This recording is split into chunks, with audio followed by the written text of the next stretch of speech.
Watch that muzzle. Keep your muzzle down, all right? Yes, sir. Where's Mom, Erica? She was sitting right across.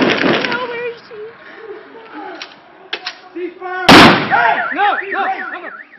On a routine patrol near Baghdad, Sergeant Angela Erb comes under fire. She's a target like any other soldier. But according to U.S. military policy, she is officially not in a ground combat situation. This is Lizette Alvarez with the New York Times. Since 2001, women have taken fire, patrolled war zones, served as gunners, even been killed in hostile action. Women are side by side with males, and we've broken down that barrier, those misconceptions about what we can and can't do. But official military policy prohibits women from direct ground combat. I mean, if you have to be able to lift a certain amount of weight in order to do a certain job, then, you know, the weight's not going to know that whether you're male or female. I understand why they don't want females in a combat situation. How it works with the guys, that you become their sister. If something was to ever happen to you by the enemy, you could be used in front of them to make them talk. Today, more than 356,000 women serve in the armed forces, including in the National Guard and Reserve, the largest number ever.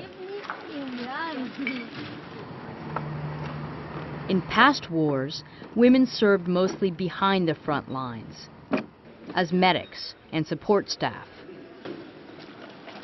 But in Iraq and Afghanistan, where there are no front lines, on-the-ground experience for women is outpacing military policy. My last deployment, we took small arms fire. We got hit with VBIEDs, IEDs, that kind of stuff, pretty regularly.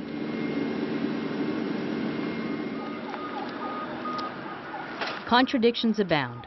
For example, women officers can lead some all-male troops into conflict, but technically they can't serve among them in battle. When I think about leading troops in combat, I don't consider the fact that I'm a woman. I'm more concerned with getting the job done, completing the mission, and taking care of the soldiers. At the start of these wars, there was concern that Americans weren't ready to see women coming home in body bags. But the latest New York Times CBS News poll indicates that this is not the case. Women have demonstrated courage and competence in combat situations, winning medals of valor in the process. Whether or not official policy catches up with wartime reality, the experiences of women in combat are now well known inside the military.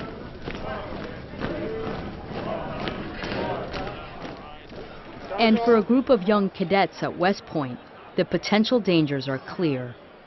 I don't feel like being a female, I'm particularly prone to freaking out or anything like that.